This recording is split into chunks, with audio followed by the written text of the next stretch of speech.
2026 കാൽഭാഗം കഴിഞ്ഞു. ദൈവത്തിനോട് ചില അപേക്ഷകളുണ്ട്. പലതരത്തിൽ ഈ വർഷം എന്നെ പരീക്ഷിച്ചു. ദാരിദ്ര്യം, കഷ്ടപ്പാട്, ധനനഷ്ടം, മാനഹാനി. ഇനി ട്രാക്ക് ഒന്ന് മാറ്റിപ്പിടിക്കണം. അപേക്ഷയാണ്. ഉദാഹരണത്തിന്, ആവശ്യത്തിലധികം പണം തന്നിട്ട് ഞാൻ അതിൽ അഹങ്കരിക്കുന്നുണ്ടോ എന്നൊന്ന് പരീക്ഷിച്ചു നോക്കിക്കോളൂ. അല്ലെങ്കിൽ കൊച്ചിയിലൊരു ഫ്ലാറ്റും ബെൻസും തന്നിട്ട് എനിക്ക് ജാടയുണ്ടോ എന്നൊന്ന് പരീക്ഷിച്ചു നോക്കിക്കോളൂ. അതുമല്ലെങ്കിൽ സിനിമയിൽ അവസരം തന്നിട്ട് ഞാൻ വന്ന വഴി മറക്കുന്നവനാണോ എന്നൊന്ന് പരീക്ഷിച്ചു നോക്കിക്കോളൂ.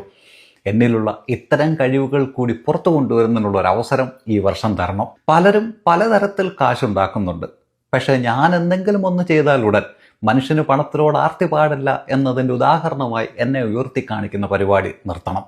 മോണിറ്റർ സ്ഥാനം ഇനി മറ്റൊരാൾക്ക് കൈമാറണം. ഇനിയുള്ള മാസങ്ങളിലെങ്കിലും മറ്റുള്ളവർക്ക് തൊഴിൽ കൊടുക്കാൻ എനിക്ക് അവസരം തരണം. ഡ്രൈവർ, സെർവൻ്റ്, അകത്തെ പണിക്കാർ, പുറത്തെ പണിക്കാർ, ഒരു നല്ല മുതലാളി എങ്ങനെയായിരിക്കണമെന്ന് മറ്റുള്ള മുതലാളിമാർക്ക് കാണിച്ചു കൊടുക്കാൻ എന്നെ സഹായിക്കണം. കാൽഭാഗമേ കഴിഞ്ഞിട്ടുള്ളൂ. ബാക്കി മുക്കാൽ ഭാഗം നീ ഒന്ന് അറിഞ്ഞു മിന്നിച്ചേക്കണം.